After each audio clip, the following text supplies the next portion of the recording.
अगर आपका दिमाग हर समय यही कहता रहे, मैं नहीं कर सकता, मेरे साथ कुछ अच्छा नहीं होगा, मैं हमेशा पीछे रह जाऊंगा, तो सोचिए, अगर आप उसी दिमाग को 30 दिन तक रोज अलग संदेश सुनाएं, मैं सुरक्षित हूं, मैं सीख सकता हूं, मैं धीरे धीरे बेहतर हो रहा हूं, तो क्या कुछ बदल सकता है?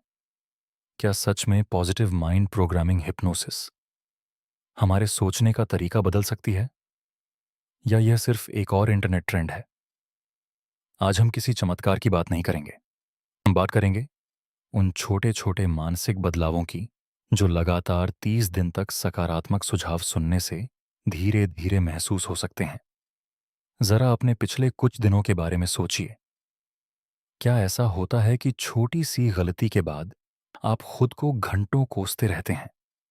क्या किसी की एक बात पूरे दिमाग में घूमती रहती है? क्या दूसरों की सफलता देखकर लगता है कि शायद मैं उतना अच्छा नहीं हूं?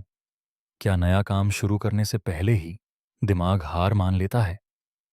क्या रात को बिस्तर पर लेटने के बाद पुरानी बातें, डर और चिंताएं शुरू हो जाती हैं? बहुत से लोगों की सबसे बड़ी समस्या बाहरी दुनिया नहीं, बल्कि अंदर चल रही लगातार नेगेटिव कमेंट्री होती है। दिमाग हर समय बोलता रहता है, तुमसे नहीं होगा, फिर से गलती होगी, लोग क्या सोचेंगे। धीरे धीरे यह आवाज इतनी सामान्य लगने लगती है कि हमें पता ही नहीं चलता कि हम अपने ही सबसे कठोर आलोचक बन चुके हैं। सबसे पहले एक बात साफ कर लें, हिप्नोसिस कोई जादू नहीं है, यह माइंड कंट्रोल भी नहीं है। इसे आसान भाषा में समझें तो यह तीन चीजों का मिश्रण है: deep relaxation, focused attention, repeated positive suggestions. जैसे मोबाइल में बार बार सॉफ्टवेयर अपडेट आता है, वैसे ही हमारा दिमाग भी बार बार सुने गए विचारों से प्रभावित होता है। अगर कोई व्यक्ति रोज यही सुनता रहे, तुम कमजोर हो, तो उसका दिमाग उस दिशा में सोचने लगता है। और अगर वह रोज शांत अवस्था में यह सुनने लगे, मैं सीख सकता हूं, मैं बदल सकता हूं, मैं अपने विचारों का निरीक्षण कर सकता हूं, तो धीरे धीरे उसका सेल्फ टॉक बदलना शुरू हो सकता है। यही पॉजिटिव माइंड प्रोग्रामिंग का मूल विचार है। Day 1 to day 5। शुरुआत में क्या होता है? पहले 5 दिन अक्सर सबसे दिलचस्प होते हैं। बहुत लोग सोचते हैं, मैंने आज हिप्नोसिस सुनी, अब मुझे तुरंत अलग महसूस होना चाहिए। लेकिन वास्तविकता अलग होती है। शुरुआत में दिमाग बार बार भटकता है, वही पुरानी चिंताएं आती हैं। सुझाव थोड़े रिपेटिटिव लग सकते हैं। कभी कभी व्यक्ति बीच में ही सो जाता है। मान लीजिए, रोहित नाम का एक व्यक्ति रात को 10 मिनट पॉजिटिव माइंड प्रोग्रामिंग सुनता है। पहले 3 दिन उसे लगता है कुछ खास नहीं हुआ, लेकिन एक छोटी चीज होती है, उसका शरीर पहले की तुलना में थोड़ा जल्दी रिलैक्स होने लगता है। यानी शुरुआत में सबसे बड़ा बदलाव सोच में नहीं, शरीर की तनाव प्रतिक्रिया में हो सकता है। Day 6 to day 10। अवेयरनेस शुरू होती है लगभग एक हफ्ते बाद। कुछ लोग एक अलग चीज नोटिस करते हैं, नेगेटिव थॉट्स तुरंत बंद नहीं होते, लेकिन वे ज्यादा जल्दी पकड़ में आने लगते हैं। पहले दिमाग कहता था, मैं हमेशा फेल होता हूं, और व्यक्ति उसे सच मान लेता था।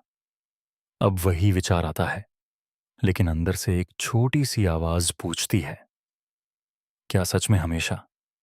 यही अवेयरनेस की शुरुआत है। ऑफिस में बॉस ने कहा, यह रिपोर्ट सुधारो। पहले प्रतिक्रिया होती थी, मैं बेकार हूं।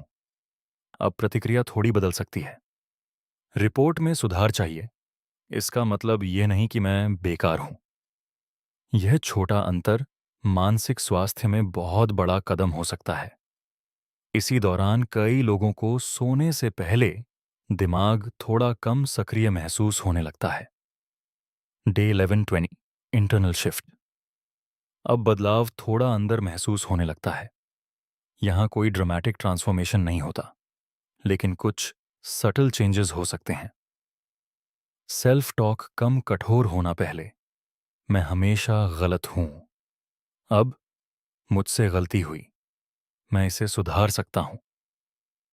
इमोशनल रिएक्शन थोड़ी धीमी होना मान लीजिए, किसी दोस्त ने आपका मैसेज देर से देखा।